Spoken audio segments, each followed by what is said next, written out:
حضرت ابو ہریرہ رضی اللہ تعالیٰ عنہ بیان کرتے ہیں، رسول اللہ صلی اللہ علیہ وسلم نے فرمایا، ابن آدم کے ہر نیک عمل کو 10 گنا سے 700 گنا تک بڑھا دیا جاتا ہے۔ اللہ تعالیٰ فرماتا ہے، روزے کے سوا، کیونکہ وہ میرے لیے ہے اور میں ہی اس کی جزا دوں گا۔ وہ اپنی خواہش اور اپنے کھانے کو میری وجہ سے ترک کرتا ہے۔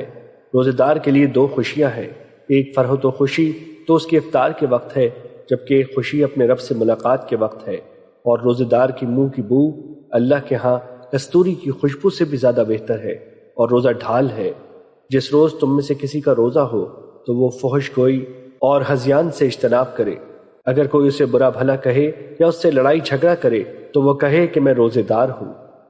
مشکات المصابیح حدیث نمبر 1959۔ حضرت ابو ہریرہ رضی اللہ تعالیٰ عنہ بیان کرتے ہیں، رسول اللہ صلی اللہ علیہ وسلم نے فرمایا، ماہ مبارک رمضان تمہارے پاس آیا ہے، اللہ نے اس کا روزہ تم پر فرض کیا ہے۔ اس میں آسمان کے دروازے کھول دیے جاتے ہیں، جہنم کے دروازے بند کر دیے جاتے ہیں، اور سرکش شیاطین بند کر دیے جاتے ہیں۔ اس ماہ میں ایک رات 1000 مہینوں سے بہتر ہے۔ جو شخص اس کی خیر و بھلائی سے محروم کر دیا گیا تو وہ ہر خیر و بھلائی سے محروم کر دیا گیا۔ مشکات المصابیح حدیث نمبر 1962۔ حضرت عبداللہ بن عمر رضی اللہ تعالیٰ عنہ سے روایت ہے کہ رسول اللہ صلی اللہ علیہ وسلم نے فرمایا، روزہ اور قرآن بندے کے لیے سفارش کریں گے۔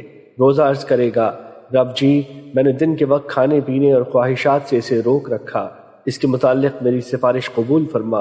اور قرآن عرض کرے گا، میں نے اسے رات کے وقت سونے سے روکے رکھا، اس کے متعلق میری سفارش قبول فرما۔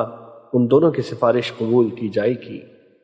مشکات المصابیح حدیث نمبر 1963۔